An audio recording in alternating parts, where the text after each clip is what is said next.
Good morning. I'm so glad you're here at the garden. Is it still pretty out there? It hasn't rained or anything. I got my car washed yesterday. I was sure it was going to rain. So anyway, I'm glad you're here. I'm really excited that Carolyn's coming. I don't think there's anyone I would feel about handing the garden over. So I am very, very pleased and very excited. And I know you are too by your response. Those of you who know her, love her, I know.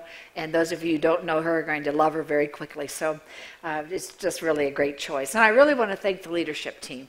I don't think most of us probably realize just how much time and energy and emotion has been involved in this whole process. And I know there are several of you from leadership team present, and if you see them, give them a big word of thanks, because they have just done a yeoman's job on this, and so appreciative. Rob's over here, and Mike's up there, and Beth's back there, and is there anybody else this service?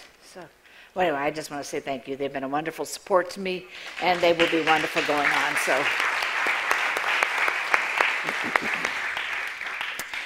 okay, now to business.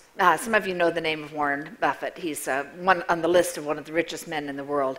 And a while back, he announced that he was giving 85% of his wealth to the Bill and Melinda Gates Foundation. Now, that foundation tries to accomplish the goal of eradicating some of the most devastating diseases in our continent, on our world. And he's one of the richest people, but 85% is really a lot. And why do you suppose he would do that? And I think it's because he understands that it's not just the rich getting richer and the poor getting poorer, that it's really about trying to better this world. And when one person's down, we're all down. And the well-being of everyone is dependent on the well-being of each one of us, of all of us. And so I think he gives that out, certainly out of the generosity of his heart, but he gives that because he cares about the well-being of this world and the people who are part of this world. Nonetheless, 85% is a lot, and we probably are standing in awe of someone who's able to do that, of that kind of great wealth. And then we can say, well, of course, his name is on that list, and as far as I know, none of our names are on that list, and we might use it as an excuse for not giving. And by the way, if your name happens to be on that list, I'd like to talk to you after the service, okay? So that took care of that one. Okay, if we're thinking about this whole thing with faith and thinking about the fact that sometimes it's hard to be generous and we have difficulty with that, then maybe you'll be interested in some of the results of a survey, a project that was conducted by the Science of Generosity Initiative at Notre Dame. The New Republic published all these results. It's a summary. It was one of the most comprehensive studies ever done on the way of life for Americans in terms of generosity and giving. And it also shared some very interesting insights. For example, one of the things that was discovered about the American society population is that religious people, and I prefer to say spiritual, but religious people are better givers. They are more generous in their giving than are non-religious people. It also said that even though the U.S., America in particular, is a very wealthy nation in comparison to everyone else, there are still plenty of people in our society, in our country, who give $1 or less to charitable causes in the course of a year. The other thing it discovered was that even though we might, over time, earn more income than we've had in the past, that does not necessarily equate to giving more and to being more generous. So it's sort of an interesting thought there. Now, another one of the studies discovered that people who give generously are happier and healthier people than otherwise. They're less depressed than others. And there was also the finding that there's sort of a cyclical or circular kind of reality that happens, that when we start giving or we give, that kind of prompts us to give more, because it all kind of works together and helps us learn that generosity is indeed a blessing for our lives and for others. And so we keep wanting to give and to give more generously. Now, that's what led me to the Bible passage we have for this morning, which is out of Luke's Gospel. And it's one of those that's attributed to Jesus, the whole collection of sayings there. And this is how it reads. This is from the Message. It says, "Give away your life. You'll find life given back, but not merely given back with bonus and blessing. Giving, not getting, is the way. Generosity begets generosity. Well, what it's talking about is that it's thinking about others and doing what we can to give of ourselves and to give of who we are and what we have to others. And I'm not just talking about money here. Of course, money counts, but it's also things like our emotional support, encouragement for someone, giving someone full attention. Those are some of the gifts that we can give along with our expertise and our skills and the abilities that we have. All of those are parts of who we are that if we decide to share them, we share them generously. And they make our world better. They make an impact on those around us. Now, the Huffington Post recently well, I don't know when it was exactly. I said recently, I'm not sure. Published an article by Phil Gully. Now, Phil, you know, is a Quaker pastor and an author who was here at the Garden speaking in February and is well known, I think, for both his fiction and his nonfiction writings. And he'd written this article, and it was entitled, "It's Our Turn to Be Generous." And he wrote it because of 3 experiences that he had. And the third one was one where he was in a restaurant, and there was another guy in the restaurant who wasn't exactly talking directly to him, but yet he really kept looking at him in his conversation, and he was complaining about paying taxes. He said he didn't like to pay taxes and didn't want to pay taxes, and he wasn't going to pay taxes. And Phil Gully said something to him along the lines of, responding to him, said, well, our parents and grandparents paid taxes, and they did that to help us have a better life, to help us live, to be better people, to have a better world. And it's up to us to do the same thing for future generations, for our children and our grandchildren. We want to give as generously as we can for others. Now, it's interesting that he wrote about these experiences in the Huffington Post. And when asked about it, he said this: "We have forgotten our blessings. We have forgotten our advantages. We have forgotten that we benefited from the generosity of those who went before us. And now it's our turn to be generous. Now it's our turn to return the favor."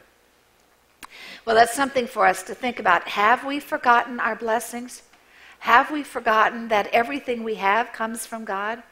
You know, sometimes I hear people who are kind of complaining about or worrying about life as it is. They're not happy with what they have or worry about what they don't have or want. Sometimes people hold very tightly to things. I've heard people kind of criticize others who seem to be struggling, saying if they just worked harder, it would work out. And sometimes the way we treat people is not very generous in spirit.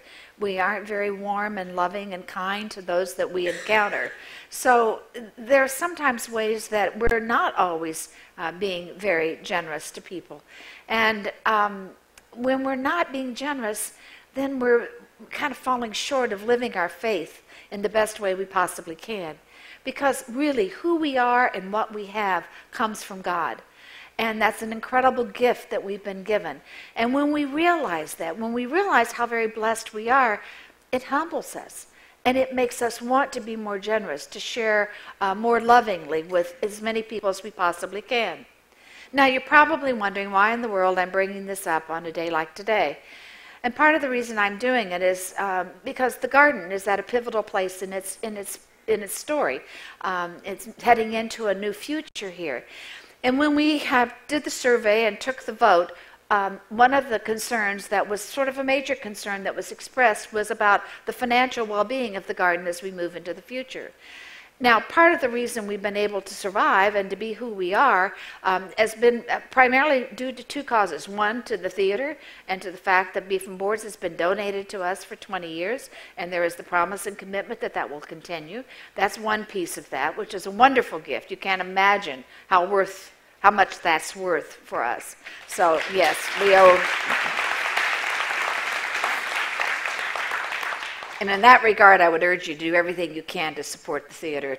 There's a wonderful show going on right now, so you might enjoy seeing if you can get tickets to try to see that. But do try to support the theater in every way you can, and I know many of you already do that kind of thing. So that's one piece. The other is the generosity of St. Luke's that has paid the majority of the pastor's compensation package, and I am very grateful for that over the years, I can tell you.